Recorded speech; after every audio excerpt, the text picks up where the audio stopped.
Hi అండి, అందరికీ నమస్కారం. రేపటి నుంచే మహాలయ పక్షం ప్రారంభం.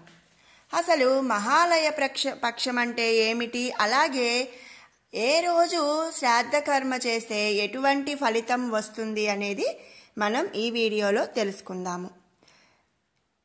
భాద్రపద మాసంలోని కృష్ణపక్షం పితృదేవతలకు అత్యంత ఇష్టమైన కాలం.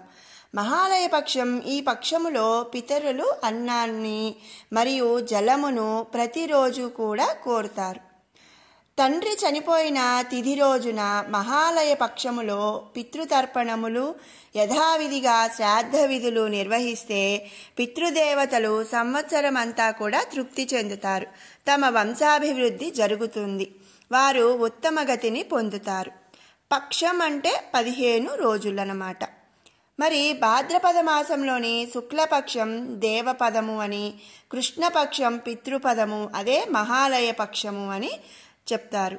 అంటే భాద్రపద మాసంలో మొదటి 15 రోజులు కూడా దేవతలకు ఇష్టమైన 15 రోజులు.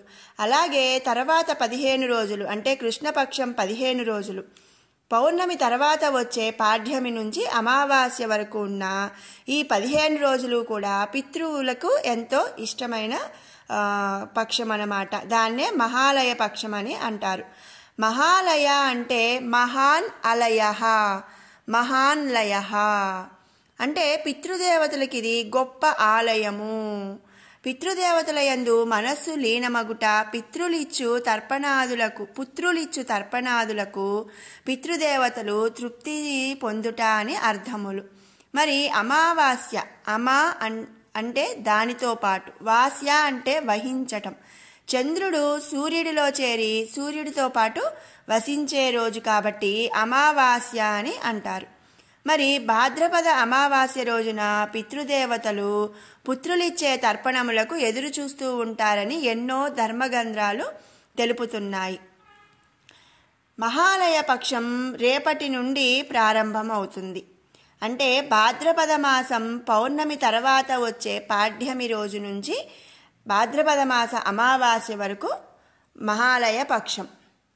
పితృదోషం అంటే ఒక శాపం. గత జన్మలో ఎవరైనా వృద్ధులకు కానీ తల్లిదండ్రులకు కానీ కష్టం కలిగించి ఉంటే, లేదా వ్యక్తికి తీవ్రమైన అనారోగ్య సమస్యలు కష్టాలు కలుగుతూ ఉంటే దానికి కారణం ఆ వ్యక్తి యొక్క తల్లిదండ్రులు లేదా పూర్వీకుల చేత చేయబడిన దోషాలు కారణమవుతాయి. జాతక చక్రంలో ఇటువంటి దోషాలను గుర్తించవచ్చు. పితృదోషాల వలన అనేక రకాలైన సమస్యలు కలుగుతాయి. మరి భాద్రపద బహుళ పాడ్యము నుండి అమావాస్య వరకు మహాలయ పక్షం. పితృరుణం నుండి ముక్తి పొందటం చాలా కష్టం.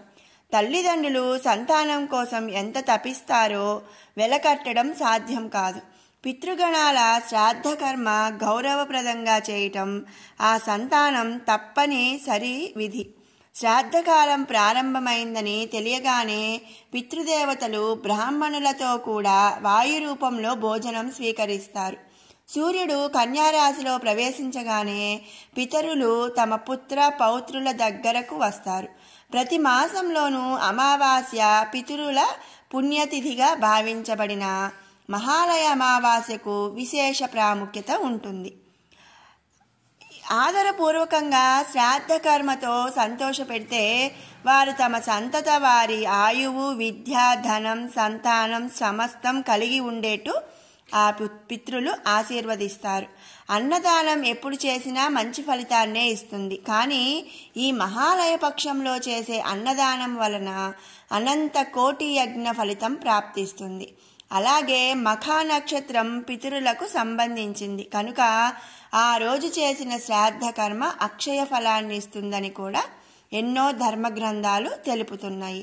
మరి భాద్రపద బహుళ పాడ్యమి నుంచి అమావాస్య వరకు ఉన్న మహాలయ పక్షం రోజులలో ఏ తిథి రోజు శ్రాద్ధ కర్మ చేస్తే ఎటువంటి ఫలితం లభిస్తుంది అనేది వివిధ పురాణాల ఆధారంగా చాలా గురువుల ద్వారా తెలుసుకున్నది. మరి ఏ రోజు చేస్తే ఏంటి అనేది ఇప్పుడు తెలుసుకుందాం. భాద్రపద బహుళ పాడ్యమి తిథి రోజు శ్రాద్ధము పెడితే లక్ష్మీ కటాక్షం కలుగుతుంది. విధియలో శ్రాద్ధము పెడితే సంతాన ప్రాప్తి, తదియలో శ్రాద్ధం పెడితే మంచి సంబంధం కుదురుతుంది లేదా మంచి కోడలు వస్తుంది. చవితి రోజు పెడితే శత్రువులు లేకుండా చేయును. పంచమి రోజు శ్రాద్ధము పెడితే సకల సౌభాగ్యాలు కలుగచేయును. షష్ఠి రోజు ఇతరులకు పూజ్యనీయులుగా చేయును. సప్తమి రోజు పరలోకంలో ఒక దేవగోష్ఠికి నాయకునిగా చేయును. అష్టమి రోజు మంచి మేధస్సును చేకూర్చును. నవమి మంచి భార్యను సమకూర్చును. గయ్యాలి అయిన భార్య కూడా బుద్ధిమంతురాలుగా చేయును. మరో జన్మలో కూడా మంచి భార్యను సమకూర్చును. దశమి తిథి రోజున కోరికలను నెరవేర్చును. ఏకాదశి రోజున సకల వేద విద్యా పారంగతులను చేయును. ద్వాదశి రోజున స్వర్ణములను స్వర్ణ ఆభరణములను సమకూర్చును. త్రయోదశి రోజున సత్సంతానాన్ని, మేధస్సును, పశు పుష్టి, సమృద్ధి, దీర్ఘ ఆయుష్ మొదలగు సకల సౌభాగ్యములను కూడా సమకూర్చును. ఇక చతుర్దశి తిథి అగ్ని మూలంగా మరణం సంభవించిన వారకు మహాలయ శ్రాద్ధము చేయవలయను. అప్పుడే వారికి సంతృప్తి కలుగుతుంది. అమావాస్య రోజున సకలాభీష్టములు సిద్ధించును. పాడ్యమి తర్పణం ముందుగా నిర్వర్తించి వానిలో గల లోపములను నివృత్తి చేసి పరిపూర్ణతను చేకూర్చును. మరి ఈ 15 రోజులు కూడా పితృదేవతలు ఆహారము అలాగే జలము కోసం ఎదురు చూస్తూ ఉంటారు. 15 రోజులు చేయలేని వాళ్ళు వాళ్ళ పితృదేవతల కార్యము తిథి రోజు చేయవచ్చు, లేదా ఏ రోజు కుదిరినా కూడా ఏ రోజు కుదరకపోయినా మహాలయ అమావాస్య రోజైనా సరే పితృతర్పణం చేయాలి. సంవత్సరం చేసే శ్రాద్ధం కన్నా అతి ముఖ్యమైన శ్రాద్ధాలు ఈ మహాలయ పక్షం 15 రోజులు. ఈ 15 రోజులు చేయలేని వాళ్ళు ఒక్క రోజైనా చేసి తీరాలి. ఇక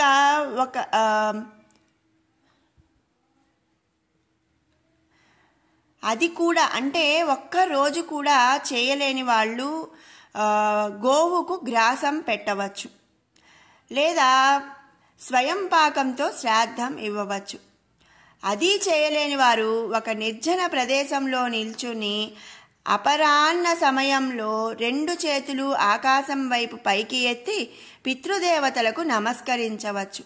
శ్రాద్ధ కర్మ చేత పితృదేవతలకు సంతృప్తి కలిగించిన వ్యక్తికి భౌతికంగా సుఖ సంతోషాలు, పరలోకంలో ఉత్తమ గతులు లభిస్తాయని శాస్త్రాల ద్వారా తెలుస్తుంది. మరి విన్నారు కదండి, మహాలయ పక్షంలో ఏ తిథి రోజు శ్రాద్ధ కర్మ చేస్తే ఏ ఫలితం లభిస్తుంది అనేది. మీకు ఈ వీడియో నచ్చినట్టయితే లైక్ చేయండి, షేర్ చేయండి. అలాగే మరిన్ని ఇలాంటి వీడియోస్ కోసం మన ఛానల్ని అయితే సబ్స్క్రైబ్ చేసుకోండి. Thanks for watching.